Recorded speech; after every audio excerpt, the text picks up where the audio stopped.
All right, hey guys, Jason here. We're back up here. We're at the amazing Franklin GM right here. We're up here all the time, Franklin GMC. And what we're going to talk about today is going to be diving into these right here. Okay, HD trucks. Got my Power Wagon sitting right there for your reference there. And then we have here, we've got the amazing Silverado 2500 right here. We got another one right here. We got a beautiful GMC 2500. And it'd be perfect if we had a Ford F250 parked right here, but we do not. But the point is, what we're trying to cover here is talking about understanding what it is to get into an HD. This is so different. When you go by, okay, if you're gonna go out and you're gonna go, actually I wanna get a thumbnail there real quick, so hold on for a sec.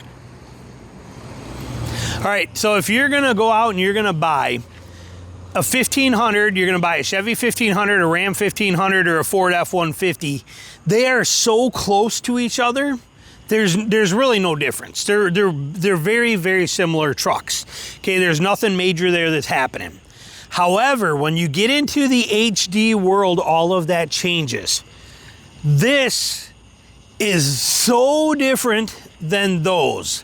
And those are so different than an F150 or F250.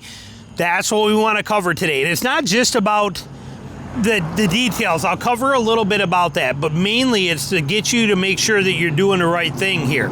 So for example, we look at any HD truck from Chevy or from GMC, okay, same thing here. This is just a simple one right here. This is still a Duramax diesel, so they're gonna be a little bit more pricey. What are we coming in at on here? I can't see. I can't even see. Let me see if I got my little flashlight on. I think that says 83,000. And let me hit it. $82,000, 82,000. Oh, what is this? Addendum stickers. Here, I never see us at this dealer. 83. We are getting puddle lights for $220 and side step rails for $975. Dealer added. But $83,000 basically for this truck. When you come over and you look at this one here and you get into the GMC, and this is also a Duramax, but this is a Denali Ultimate, you're going to be almost 100 grand for this truck. $90,000. So it's going to cost some money. There's no doubt about it. But the thing that you got to understand here when you look at these is both of these trucks, gas or diesel versions of them, they are going to be independent front suspension. So they are going to be much more of a car-like ride for you. And if you're towing, that may be something that you want. It's going to be independent front suspension on these. Whereas if you look at a Ford or you look at a Ram, F250, 350, Ram 2500, 3500, these are solid front axles, just like you have on a Jeep. This is a whole different world under here. This is a pure, solid front axle underneath there. Old school technology and functional, but it is different. So that's one big factor. Okay, the other one is the pure size in the way they're gonna ride. There's not a lot of difference between a Silverado 1500 and between a Silverado 1500 and F150 and a Ram. Okay, drive them, they feel very similar. There's really not a whole heck of a lot of difference. Drive this, then drive this, then drive a Ford Super Duty. Holy cow. Total different world. They are light years away from each other. Complete opposite ends of spectrums everywhere you can think about it. So I'm gonna kind of give you some things to think about, but here's the most important part if you're about ready to check out. You're one of these guys that only watches like a few minutes because you're, ADD, real bored, and you gotta get out and go do something, or because I suck and you don't wanna watch my videos anymore. Whatever the case is, understand that it is very important that you drive all three. Do not pick a Ram because you think Ram is best or because I make videos on them. Do not pick a Ford Super Duty because we say that the Tremor is great and it offers this and that. You may hate it. Do not pick a Chevy because you like the way it looks and you like the big boxy design of it and you think it looks good. No. Okay, again, it doesn't work in the HD world. All three of our HD trucks are complete, total different worlds from each other, and you have to drive them to understand them. For example, give you an example. When we bought our 2019 Ram 2500, me and my wife, because I knew she was going to drive it a lot too, we were using it for towing campers. When we went and bought that, there we go. When we went and bought it, we drove all three. And for the first one we drove was the Ford. She hated it. She's like, no way. I can't do this. There's no possible way I'm driving this big tank. No way. And we're like, okay, so she doesn't like that. Drove the Chevy. She didn't care too much about the Chevy, but didn't mind it too much. But she said it was a lot easier to drive than the F-150 was. Then we drove the Ram.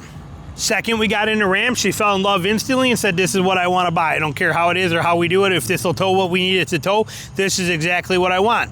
So we ended up buying it. Okay, not that one, but we bought one. She wanted the blacked out night edition, blah, blah, blah. But, so we ended up buying it, but we went with Ram. But it was crazy to see her reaction to the differences. Your reaction will probably be similar. And since I bought this truck, there's a lot of people in the comments, I won't buy a Ram HD until they update it. It's so old school. The cab is smaller than a 1500. You know what? That is, you are speaking my language. That's what I love about it. It's absolutely what I 100% love about it, is that it is the smallest HD of all of them. Thank God. Please, Ram, do not go the other way. Do not go bigger like the F250s. Do not do this like this here and go into this size stuff. Please stay just like this. Let the naysayers complain that you haven't updated it in a long time and it's an old style. Please keep it just like it is. Please, please, please. Because I love it. And so do many other people. And you might too. You have to drive it to see. This rides very much more, it rides way more like a 1500 than it does a 2500 compared to the other 2500s. Drive this and then drive an F250. Now I love the 250, love it, amazing truck. It is huge, it is absolutely huge. It feels huge, it just drives huge. And a lot of people love that. You might not. You'll have to see. The GM versions will drive light years different than a Super Duty or a Ram 2500 or 3500 is gonna, because of the way the suspension and the drive systems are. Again, independent front suspensions, solid front axles. Even here, coil springs on a 2500, leaf springs on a 3500, different worlds. Okay, you will notice all of this stuff, so it's very important you do. Now, what about the capability factors? If you're looking for a on-road tow type truck, all three of them have that covered. If you're looking for off-road capability, all three of them offer something to you. There are only two that offer you the option of front control. Okay, when I say front control, I mean in the form of a front end system doing some work for you. All the other ones are open differential with the exception of a Ford Tremor version. Only the Tremor gets limited slip in the front end. It's the only HD truck in the world that gets a limited slip front end on it, which means that when that one wheel starts spinning in the front and starts to lose power and lose traction, the other wheel will kick in and it will do the work for it. Only truck out there that does that. The Power Wagon from Ram is the only one that offers a full locker where you can just say, no, I'm locking it, and then they're both locked together and you get full power to each one. Only one that will do that. Okay, Chevy does not offer anything other than an open front differential. Now their ZR2 version has an electronic rear locker. The other ones have the G80 rear locker. They are great systems. We got no complaints on them, but you got to understand the differences and what's what. Maybe that matters to you, maybe it doesn't. Realistically, depends on what you're going to do. But what reason I'm saying this is, if I hear one more person say to me that a Chevy or a GMC HD, the Trail Boss version or the ZR2 version is basically just for forest roads, I'm going to slap them in the head, because that is one very capable HD truck. Do not be fooled by some of the BS that you hear on the internet. Those trucks are very good, very well done, and they are excellent. They will do a great job.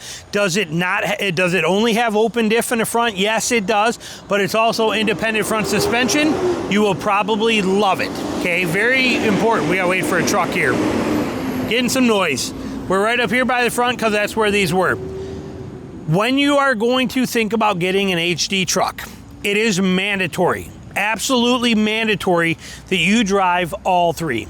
Drive the Ram, drive the Ford, drive the Chevy, put all these nuances out of your head about Ram's got better quality or Ford's got better quality or Chevy's always been good or Chevy can't do this right or, you know, I don't trust Chevy because they had issues, they got a 6.2 recall. Put all that out of your head. This truck, those two trucks, and a Ford, if it was sitting there, are all incredibly good, all very reliable, all fantastic trucks that do an excellent job at everything. It doesn't make any difference. You're splitting hairs. The most important thing is that you pick the one that you like to drive the best. And I don't mean just get in it and take it down the highway for a second and then come back. Test drive it. I mean, when I say test drive it, I mean take it and then pull it right across the street over here to Walmart, where Walmart is, and go park it a few times into some of the parking spots between some cars. Okay, go park it over on the dealership between some cars. Go drive it around in the city a little bit, then take it out on the highway, feel how it does on there, but I mean test drive them. Do some turns, see how the turning radius is, see how it is, feel how it is to back up. How well do the mirrors work for you when you're using it? There's a reason HD trucks have big mirrors, okay? Towing, but you'll really appreciate them when you understand how they are. So it is a different world. It's not like buying a 1500 where, like I said, you can skip Ram, Chevy, Ford, F-150. You can bounce back and forth between all three of them, and they all feel basically the same thing. A little different in the features, a little maybe different in the bolstering and the seat, but it's the same truck. Okay, it's basically the same exact truck. These, total different worlds from each other. Complete. So if you're looking for an HD truck, mandatory that you drive all three of them and find the one that's best for you. Questions, comments, put them below. Thanks for watching.